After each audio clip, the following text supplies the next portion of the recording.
আমরা এখন আরেকটা হচ্ছে যে ম্যাথের ভিডিওতে চলে এসেছি।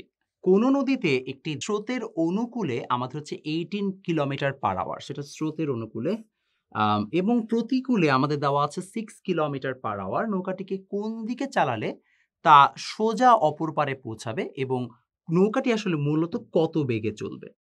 খেয়াল করে দেখো, আমাদের এখানে স্রোতের বেগ দেওয়া আছে u, নৌকার বেগ v এবং লব্ধির বেগ আমরা ধরেছি r। তো আমাদের অনুকূলে যদি আমি দেখি, যখন আমরা বলেছি স্রোতের অনুকূলে যাচ্ছে, অর্থাৎ এদিকে যদি আমাদের স্রোত হয়, আমাদের হচ্ছে নৌকাটাও এদিক বরাবর যাচ্ছে, তাহলে u প্লাস v হচ্ছে 18। প্রতিকূল মানে হচ্ছে স্রোত এদিকে, নৌকাটা এদিকে, তাহলে তখন আমরা ধরে নিচ্ছি যে আমাদের এটা উল্টো দিকে হচ্ছে, তো অর্থাৎ v মাইনাস u হচ্ছে 6 কিলোমিটার পার আওয়ার।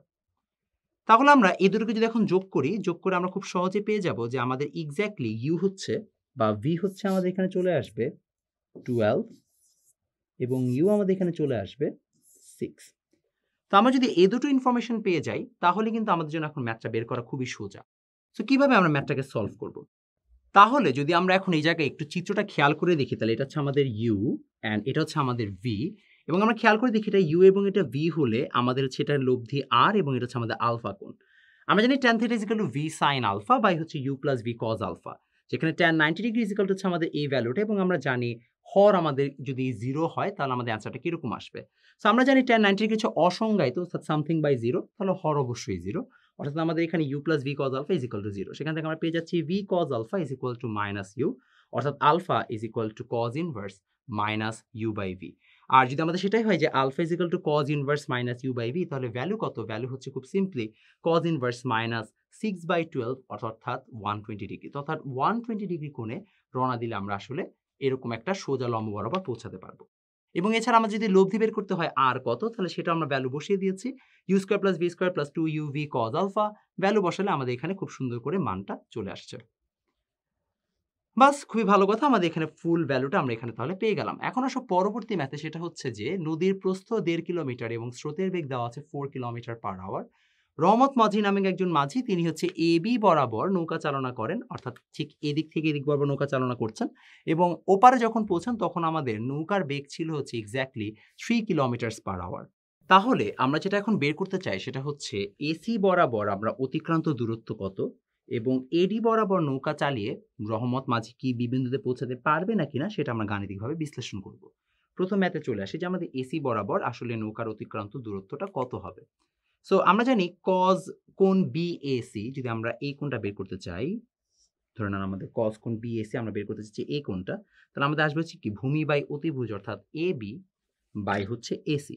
সো আমরা এখন সেটা দিয়ে আসলে ম্যাথটাকে সলভ করব। সো এখানে আমাদের এবি দেওয়া আছে অলরেডি 1.5 কিলোমিটার, এসির আসলে দৈর্ঘ্যটা বের করা খুবই সিম্পল, সেটা হচ্ছে আমাদের এসি ইজিক্যাল টু চলে আসবে 3 কিলোমিটার। সো খুব সহজে আমরা এখান থেকে ভ্যালুটা বের করে ফেলতে পারলাম। এখন আমাদেরকে বলা হয়েছে যে মাঝি এবি বরাবর অপর পারে পৌঁছাতে গেলে নৌকা ও স্রোতের লব্ধি বেগ আর এবং যদি ইউ এর সাথে 90 ডিগ্রি কোণ উৎপন্ন করতে হবে। তো সেখান থেকে আমরা দেখাচ্ছি tan θ equal to v sin alpha by হচ্ছে u plus v cos alpha.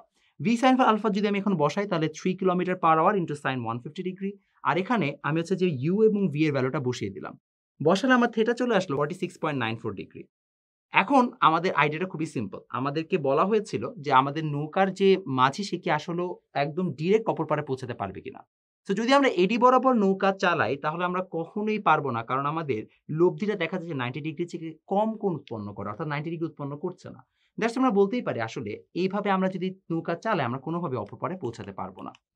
পরবর্তীতে আসে সেটা হচ্ছে আমাদের একজন লোক স্রোতহীন অবস্থায় 100 মিটার প্রশস্ত নদী 4 মিনিটে সোজাসুজি সাঁতরে অপর পারে পৌঁছাতে পারে। আবার বলা হচ্ছে যদি স্রোত না থাকে তাহলে সে একই পথে কিন্তু 5 মিনিটে এটা অতিক্রম করতে পারে। তাহলে স্রোতগুলোর আমাকে এখন বেগ বের করতে হবে। তো সাপোজ এটা হচ্ছে আমাদের ইউ, এটা হচ্ছে আমাদের ভি, আমরা ইউটাকে টেনে এখানে নিয়ে আসলাম, এটা হচ্ছে আমাদের আর 100 মিটার।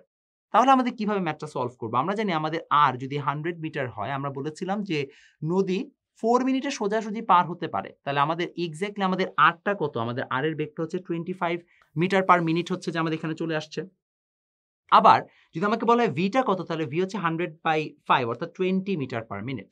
তাহলে আমরা পেয়ে গেলাম আর কত এবং আমাদের ভি কত। কেন এটা আমাদের ভি? কারণ হচ্ছে আমাদের এই জায়গায় বলা হয়েছে যদি আমাদের কোনো ধরনের স্রোত না থাকে তখন আমাদের কি হতো। সো আমরা এখান থেকে খুব ইজিলি ভি পেয়ে গেলাম। এখন আমরা জানি v square is equal two u square plus r square, তাই না? তাহলে সেখান থেকে আমরা এখানে খুব ইজিলি ফর্মুলা বসিয়ে পেয়ে গেলাম যে আমাদের u হবে হচ্ছে যে 15 মিটার পার মিনিট। তো এই ছিল আমাদের মোটামুটি অঙ্ক। আশা করি তোমরা সবাই প্রত্যেকটা ম্যাথ ভালোভাবে বুঝতে পেরেছো।